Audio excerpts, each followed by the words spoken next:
महिमा कही न जाए, जो कुछ कहूँ तुम्हारी कृपा, मोते कछु न बसा।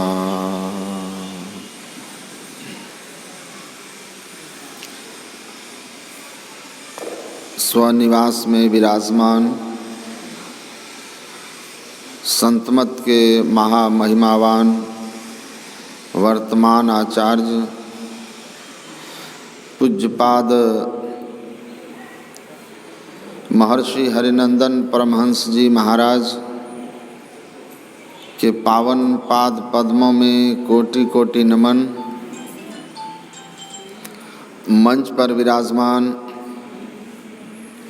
पूज्य चरण स्वामी श्री निर्मलानंद जी महाराज तथा समस्त वंदनीय गुरुजनों के पावन पाद पद्मों में नमन। परम आदरणीय साधक वृंद, सत्संग प्रेमी महानुभावों, धर्मानुरागिनी माताओं एवं धर्मशीला बहनों,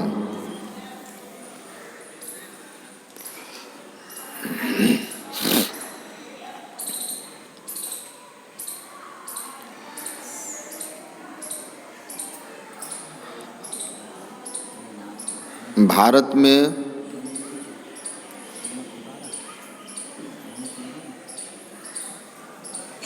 एक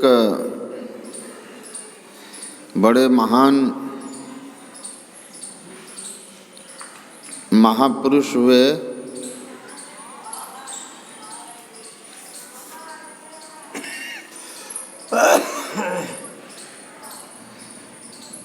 रामानुजाचार्य।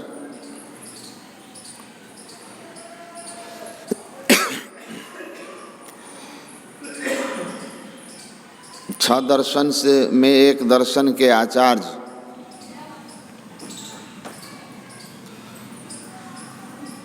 युवा काल में एक बार नर्मदा नदी में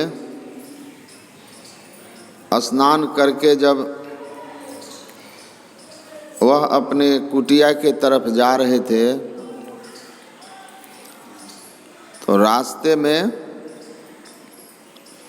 एक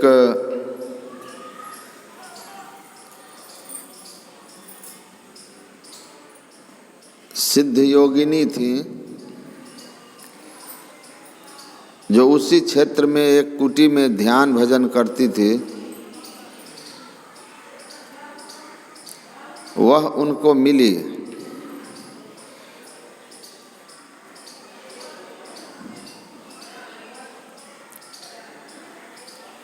वह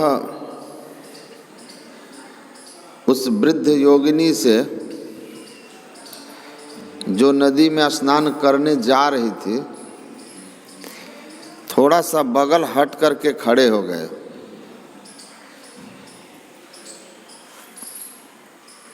नियमित मिलने पर चरण स्पर्श करते थे, लेकिन उस समय दूर से ही प्रणाम किया। सिद्ध योगिनी ने कहा, बेटा रोज तुम हमको सायंकाल में प्रातः काल में जब भी मिले तो चरण छूते थे, आज आपने दूर से क्यों प्रणाम किया? तो रामानुजाचार्य कहते हैं कि माँ आप स्नान करने जा रहे हैं और मैं स्नान करके आ रहा हूँ।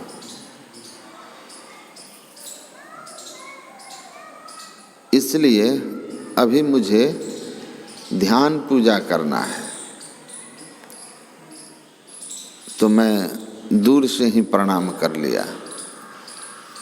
तो माता ने कहा, पुत्र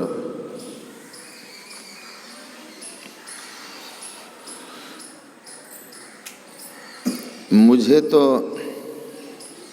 सर्वत्र एक ही एक परम पवित्र तत्व दर्शन देता है, दिखता है, अनुभव में आता है। ये जो अपवित्रता जो दिखता है ना, ये केवल और केवल हमारा दृष्टि दोष है। ये हमारी दृष्टि दोष है जिससे हमें अपवित्रता दिखाई देती है, वरना मुझ चारों तरफ सर्वत्र एक ही एक परम पवित्र पावन परब्रह्म परमात्मा ही हैं। ऊपर नीचे बाएं दाएं आगे पीछे अन्यन ब्रह्म वेदमृतम पुरस्ताद ब्रह्म पश्चात ब्रह्म दक्षिणतश्चोत्तरेण अधश्चोर्ध्वं परसरितम ब्रह्म वेद विश्वमिदं वरिष्ठम। सर्वत्र ब्रह्म ही ब्रह्म है। ये जो द्वैत नजर आता है ना, ये भ्रम है। प्रातः आप सुने होंगे गुरु महाराज का प्रवचन में जो पाठ कर रहे थे रविंद्र बाबा, कि माया किसको कहते हैं? भ्रम को। भ्रम जिसकी सत्ता नहीं है पर दिखता है। धुंधली रोशनी में रस्सी को सांप समझना। तो अगर अनजाने में रस्सी स्पर्श हो भी गया तो क्या वह सांप का स्पर्श है? सांप नहीं है। धुंधली रोशनी में जैसे रस्सी नजर आती है, रस्सी सांप नजर आती है, यह माया है। सूर्य की किरणों में सीपी में चांदी का भ्रम होता है, यह भ्रम माया है। क्योंकि माया जो दिख रहा है, जिस रूप में दिख रहा है, वह यथार्थ में वैसा नहीं है। उसका वास्तविक स्वरूप कुछ और है, और जो दृष्टि गोचर हो रहा है वह कुछ और है। तो यथार्थ को छोड़कर कुछ और जो दिख रहा है वो माया है। और ये सत्ता अंधेरे के कारण है, या ये सत्ता सूर्य की किरण की उपस्थिति के कारण है। जो रजत में सीपी जग रजत सीप महभास जिमी जथा भानु करवारी तदपि मृषात्यु काल मह भ्रम न सके कोई टारी। यही विधि जग हरि आश्रित रही यद्यपि मृषा देत दुख अहई।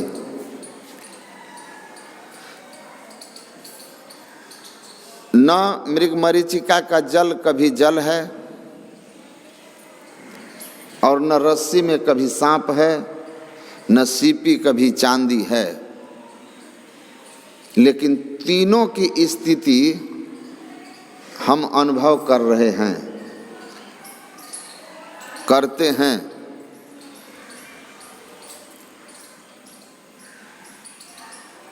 यथार्थ जबकि नहीं है।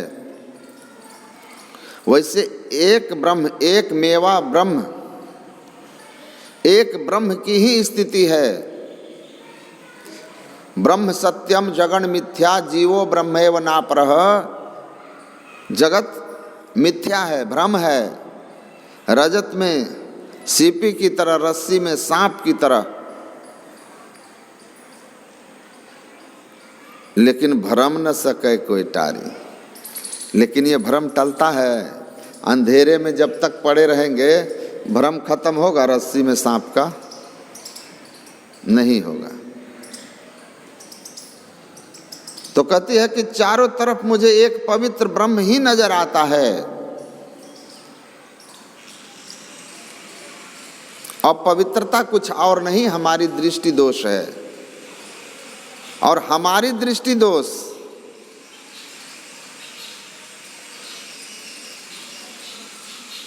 अर्थात जो दृष्टि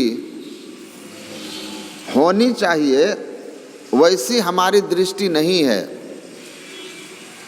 महर्षि अरविंद का डिवाइन मदर पढ़िएगा, बहुत क्लिष्ट है, लेकिन 2-4 बार पढ़ेंगे तो समझ में आने लगेगा, और समझने लगेंगे तो बड़ा आनंद आएगा।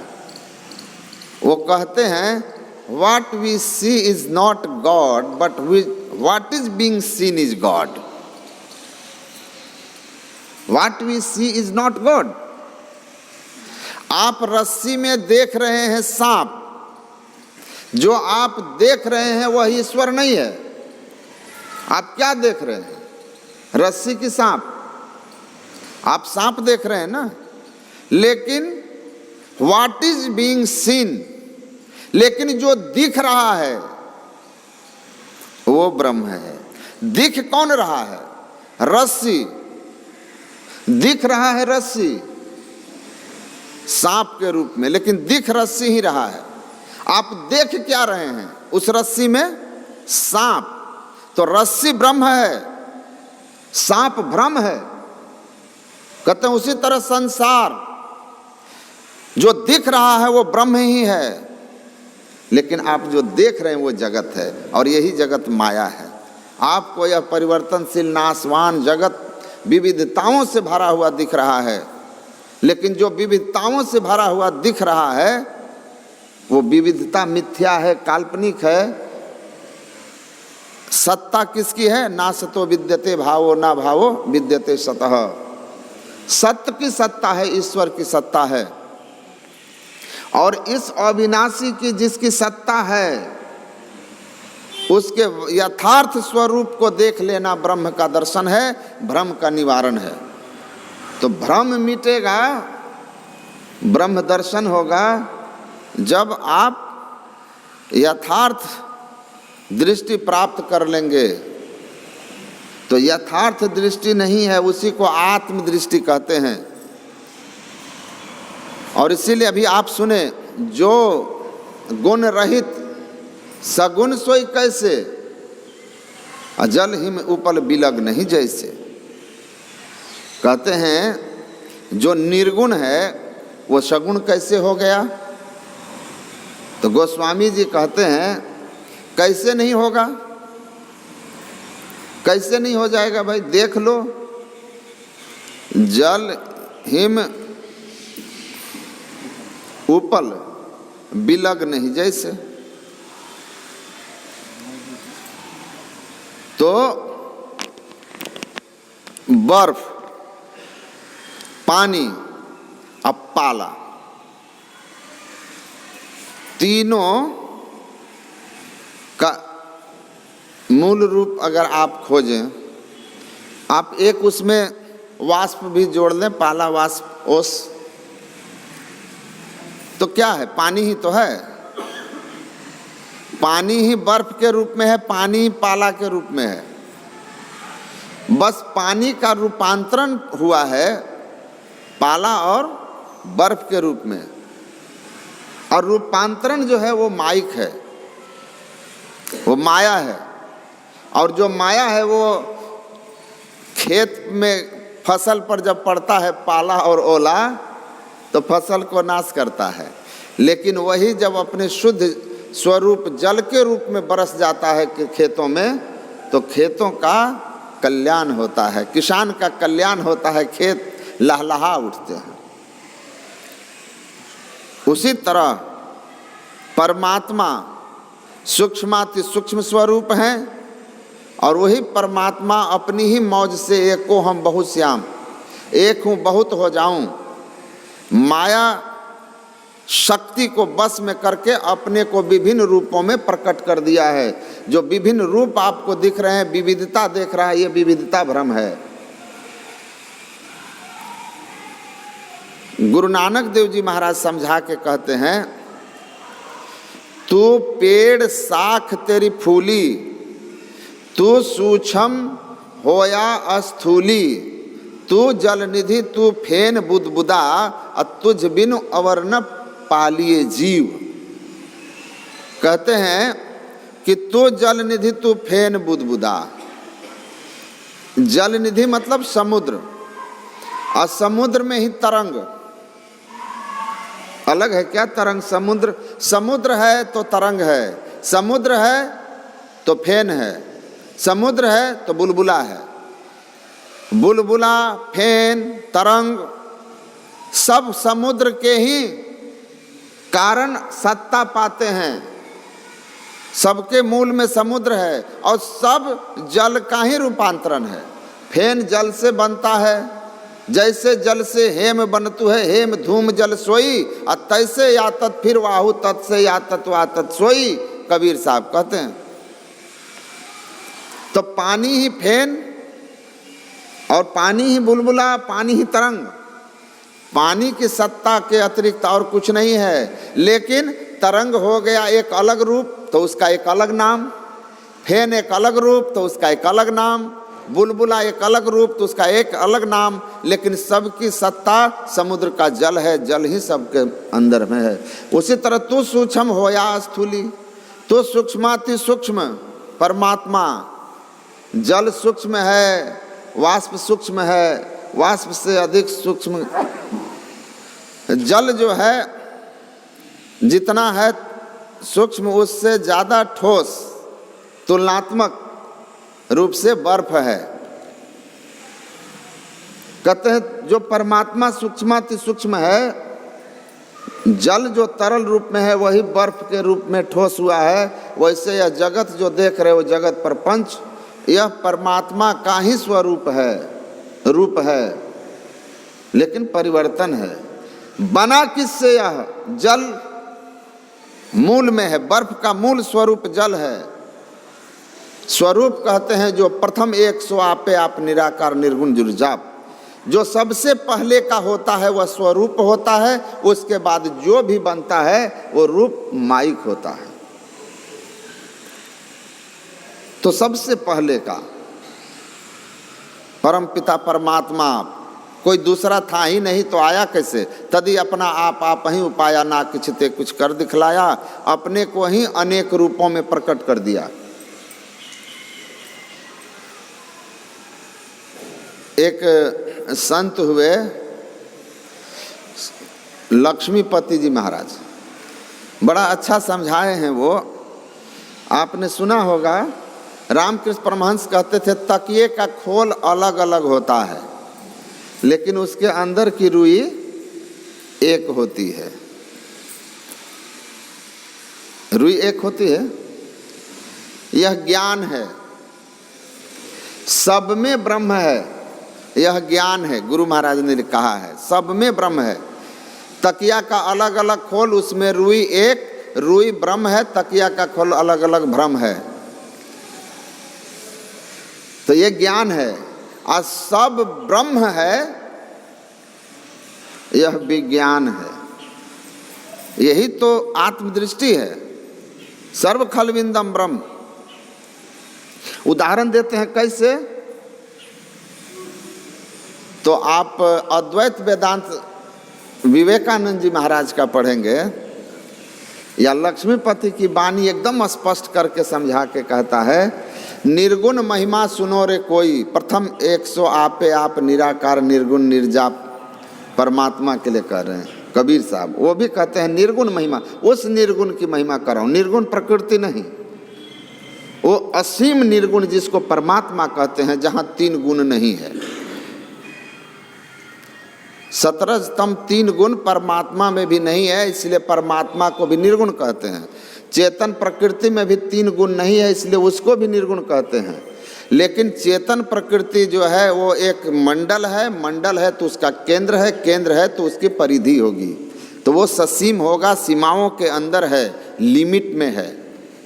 तो चेतन प्रकृति लिमिट निर्गुण है, ससीम निर्गुण है, और परम पिता परमात्मा असीम अनंत निर्गुण है।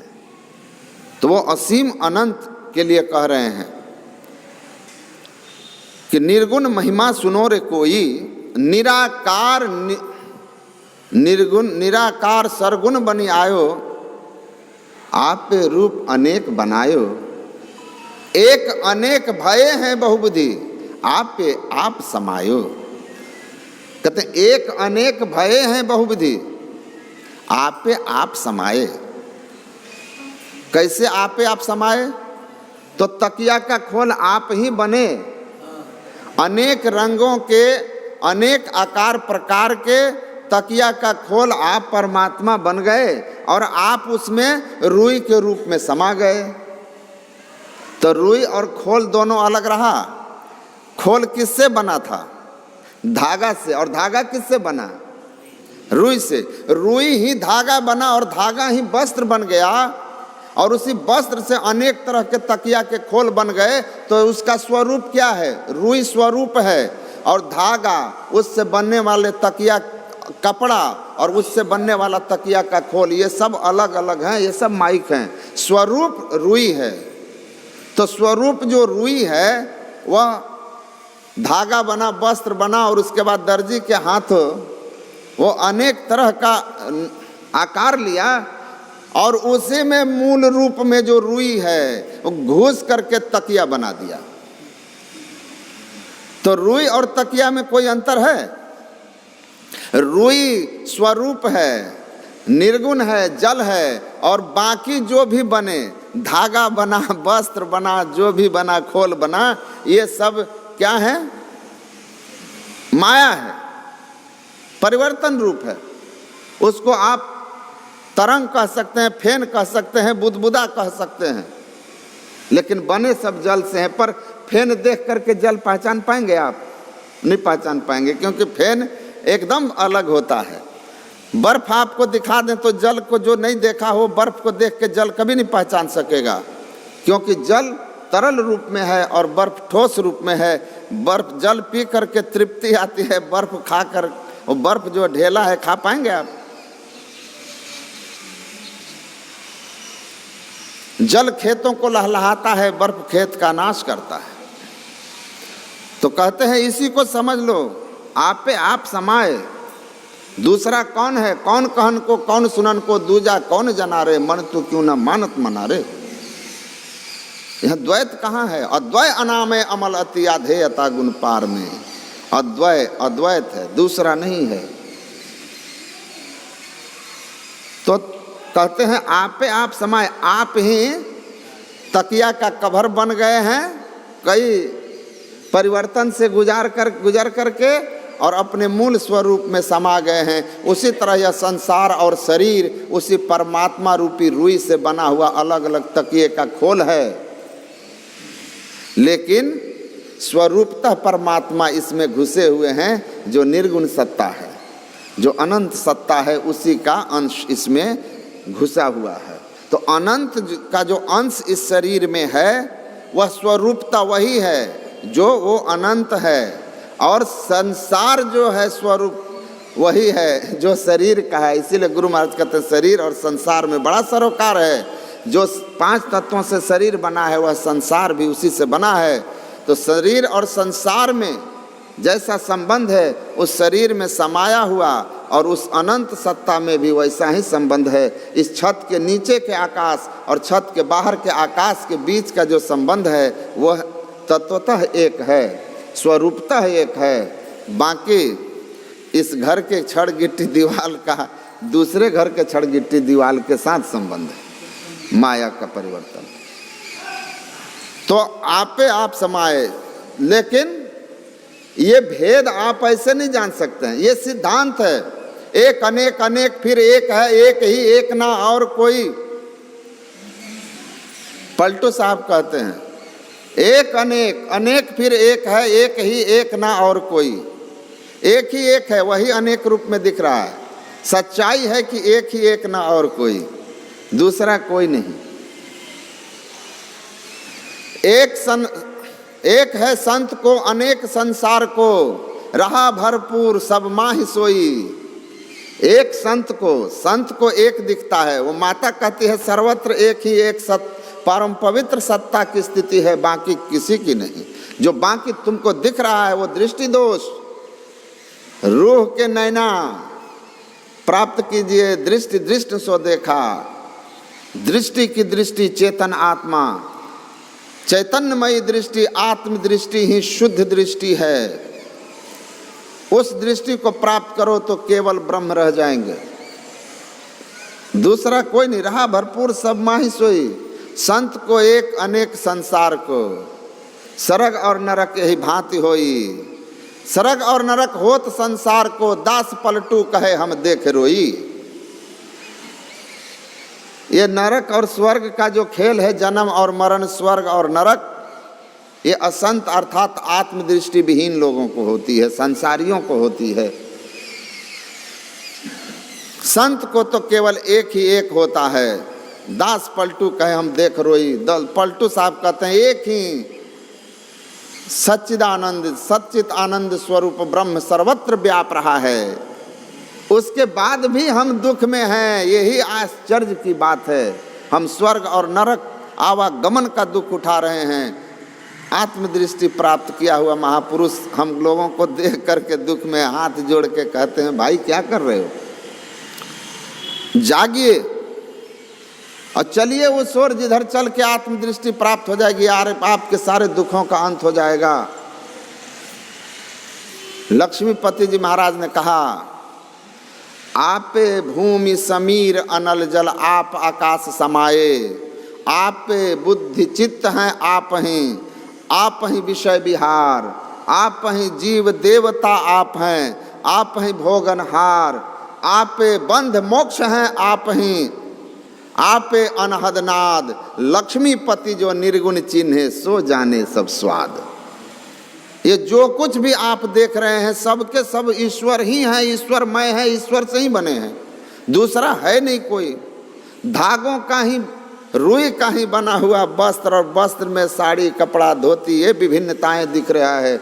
जिसने रुई से लेकर के और वस्त्र बनने तक के समस्त प्रोसेस को देखा है, वह द्वैत में कभी नहीं फंस सकता है।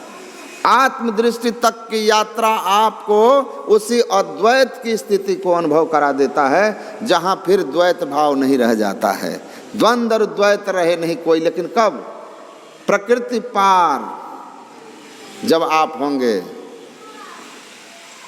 प्रकृति के जब परे हो जाएंगे, जड़ावरण के परे हो जाएंगे, जड़ के सब आवरणन पारा।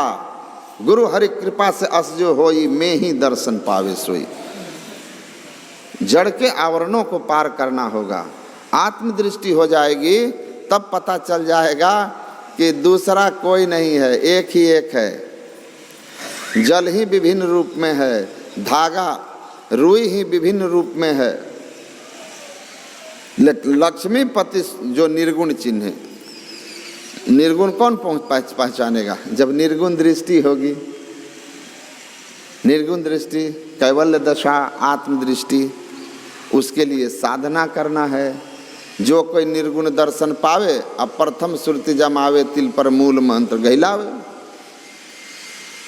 उस निर्गुण के दर्शन से आपका कल्याण होगा, द्वैत मिटेगा। नहीं तो द्वैत प्रपंच के सागर बूढ़ो, सहो दुख भारी, सहो दुख भारी।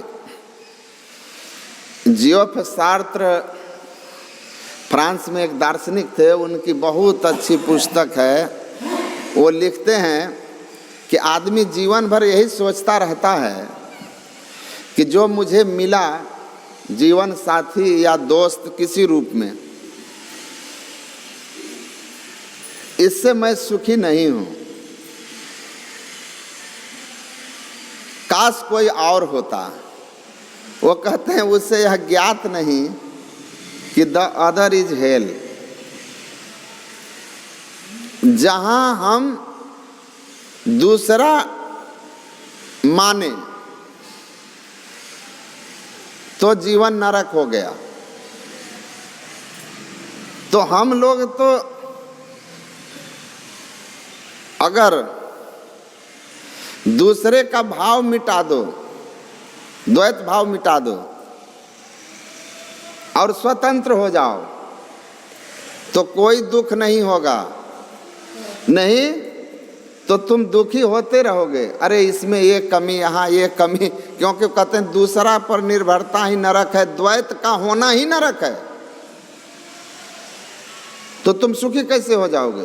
कोई सुखी नहीं हो सकता। हाँ, अपेक्षाकृत हो सकता है कि आप इसके साथ विचार में सामंजस्य ज़्यादा है, तो आप वहाँ थोड़ा आराम से हैं, थोड़ा कहीं ज़्यादा परेशान हैं, लेकिन पूरी तरह सुखी होना हो तो भक्ति स्वतंत्र सकल सुख खानी, बिनु सत्संग न पावहि प्राणी।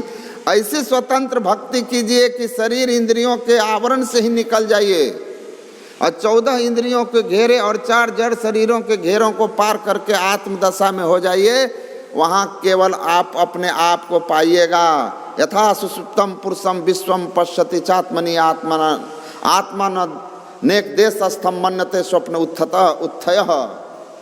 रुक्मणी को भागवत महापुराण में उपदेश देते हुए भगवान कहते हैं कि एक व्यक्ति पलंग पर सोया हुआ रहता है, स्वप्न देखता है कि मैं कहीं चला गया हूँ। उसके स्वप्न में महल, अटारी, मित्र, शत्रु अनेक हो जाते हैं और इसमें कोई मिला जिसके विचार मिल गए उसके संग सुखी, जिनसे विचार नहीं मिला उनके संग दुखी। कोई किसी घटना से सुख हुआ, किसी घटना से दुख हुआ।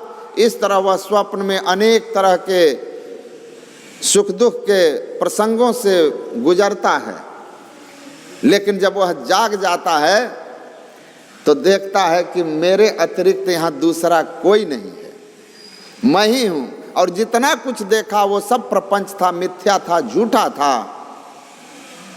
एक मैं ही हूँ, दूसरा कोई नहीं है। उसी तरह अंतर साधन करता हुआ मानस जप, मानस ध्यान के बाद दिव्य दृष्टि और तब नादानुसंधान करके, ज्योति योग के द्वारा दिव्य दृष्टि और तब नादानुसंधान करता हुआ जड़ावरण के पार जाकर जब वो सार शब्द को परखता है और आत्मदृष्टि पाता है, तब वह देखता है कि केवल ईश्वर ही ईश्वर हैं, दूसरा कोई नहीं, और वह ईश्वर मैं हूँ, इसमें भी कोई संशय नहीं। तद ब्रह्माहम न संशयः, वह एक अनंत ब्रह्म मैं हूँ, इसमें कोई संशय नहीं है। और इस तरह अद्वैत भाव में स्थित हो जाता है, विविधता समाप्त हो जाती है, वह सुखी हो जाता है। वरना जीवन में जब तक दो है तो आप दुखी रहेंगे। हमारे जीवन में 1000 हैं, 1000 दुख, 2 हैं 2 दुख। हाँ, जिसके जीवन में केवल एक ही एक, मतलब दृष्टि में केवल एक ही एक आत्मदृष्टि की प्राप्ति होगी, एक ब्रह्म की स्थिति हो गई तो कोई दुख नहीं। इसीलिए यह संसार ब्रह्म से ही बना है, जैसे रुई से धागा, धागा से वस्त्र, वस्त्र से तकिया, और उसमें स्वरूपतः परमात्मा भी हैं। तो रूप में देखोगे तो भ्रम में रहोगे, स्वरूप का दर्शन होगा तो भ्रम मिट जाएगा। उसी तरह जैसे जो जल रहित, जो गुण रहित सगुण सोई, कैसे जल हिम उपल बिलग नहीं। जैसे बोलिए श्री सद्गुरु महाराज की जय।